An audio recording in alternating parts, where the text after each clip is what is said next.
Tous les ans en hiver se joue dans d'innombrables familles le même rituel.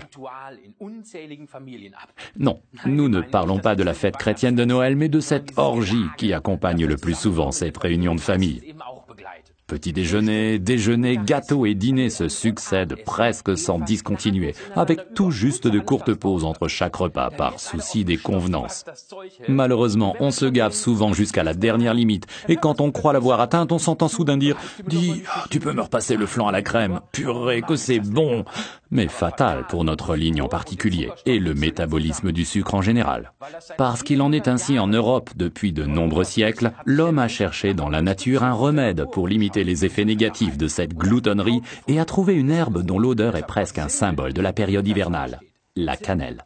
Oui, c'est vrai, car la cannelle a bien d'autres qualités que celle d'être simplement délicieuse. Elle nous réchauffe de l'intérieur et stimule la digestion et le métabolisme. Cela aide à assimiler toutes ces calories. Les étoiles de cannelle ont donc un arrière-plan bien établi.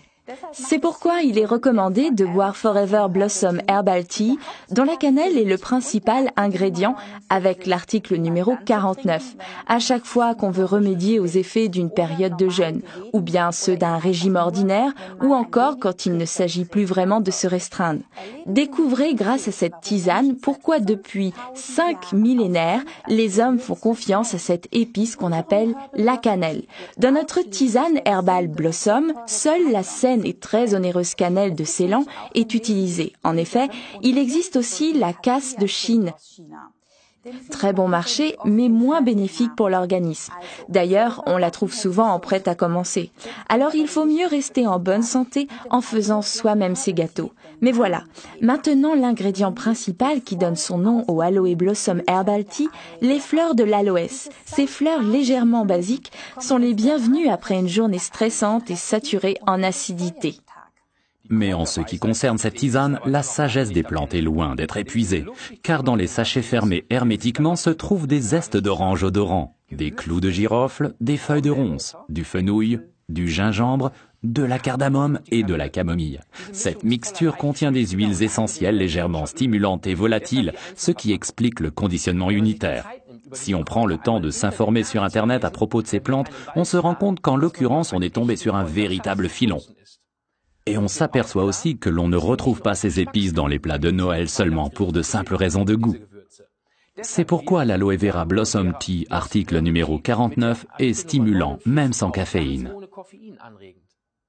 Sur l'emballage, on indique un sachet par tasse. Ceux qui aiment un goût intense y trouveront leur bonheur. Mais nous deux préférons la boire dans 1 litre d'eau. On peut le mettre sur le feu le matin et le boire froid sans problème dans la journée.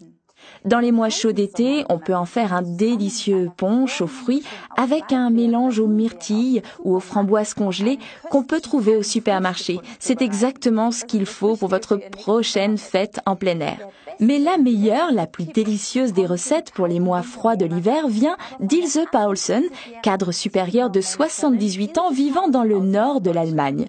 Son tuyau, un sachet d'Aloe Blossom Herbal Tea dans un thermos avec une tranche de pomme et un doigt de rhum. Là, il n'y a pas que la cannelle et le gingembre qui réchauffent. Résumons-nous. Grâce à sa mixture de plantes, l'Aloe Blossom Herbal Tea référence 49 stimule le métabolisme sans caféine. Il accompagne les régimes ou après de grandes bouffes. Avec 1 litre d'eau, il prévient la déshydratation et dans cette combinaison, il est aussi très bon pour la peau.